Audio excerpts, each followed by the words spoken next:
Sahabat-sahabat Kristus, berjumpa kembali melalui saat teduh hari ini dengan tema menyalibkan dosa.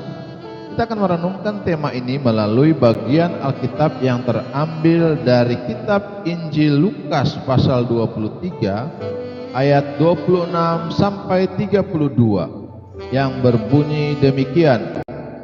Ketika mereka membawa Yesus, mereka menahan seorang yang bernama Simon dari Kirene yang baru datang dari luar kota, lalu diletakkan salib itu di atas bahunya supaya dipikulnya sambil mengikuti Yesus. Sejumlah besar orang mengikuti dia. Di antaranya banyak perempuan yang menangisi dan meratapi dia. Yesus berpaling kepada mereka dan berkata, "Hai putri-putri Yerusalem, janganlah kamu menangisi aku, melainkan tangisilah dirimu sendiri dan anak-anakmu.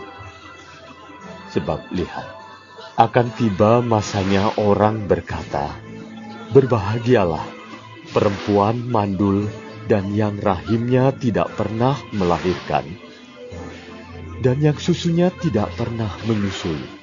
Maka orang akan mulai berkata kepada gunung-gunung, runtuhlah menimpa kami, dan kepada bukit-bukit, timbunilah kami. Sebab jikalau orang berbuat demikian dengan kayu hidup, apakah yang akan terjadi dengan kayu kering?" Dan ada juga digiring dua orang lain, yaitu dua penjahat, untuk dihukum mati bersama-sama dengan dia.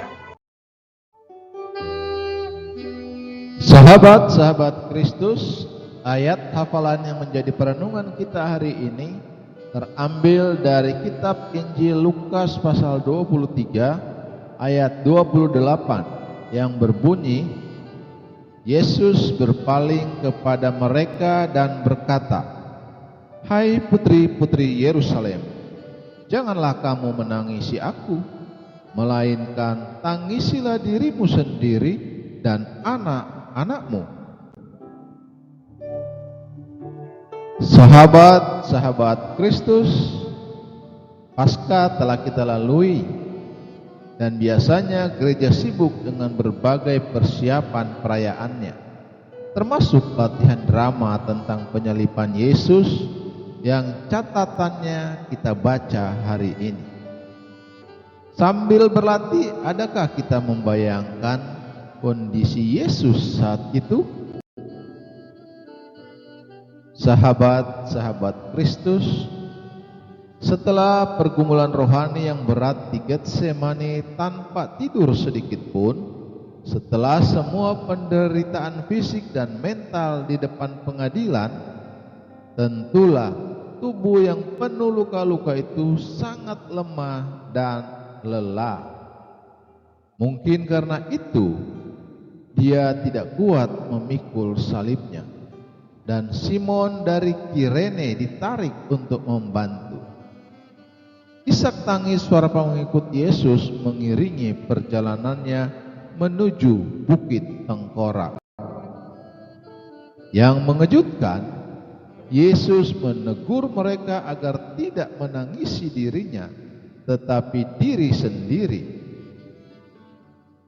Karena Yerusalem akan ditimpa kehancuran dahsyat sebagai akibat penolakan Israel terhadap Yesus. Begitu parahnya keadaan saat itu, hingga seorang ibu mandul yang oleh bangsa Israel dianggap kena kutuk akan mensyukuri keadaannya, sebab ia tidak perlu melihat penderitaan anaknya dalam masa sulit itu. Sahabat-sahabat Kristus, teguran ini mengingatkan bahwa tak cukup kita sekedar bersimpati pada kedahsyatan penderitaan yang ditanggung Yesus. Penderitaannya seharusnya membangkitkan kearifan tentang betapa lebih mengerikan penderitaan orang yang tidak hidup serasi dengan salib Yesus. sahabat-sahabat Kristus, mereka tidak mungkin luput dari murka Allah. Siapakah orang-orang itu? Mungkin diri kita sendiri, mungkin kerabat atau sahabat kita. Menyalibkan dosa berarti memilih untuk diperdamaikan dengan Tuhan. Sudahkah kita melakukannya atau mendorong orang lain mengambil langkah yang sama? Selamat menyalibkan dosa. Ingat, salib Yesus mendamaikan Allah dengan manusia. Tidak ada jalan damai lainnya. Terpujilah Kristus. Haleluya. Tuhan memberkati dan menyertai kita semua. Amin.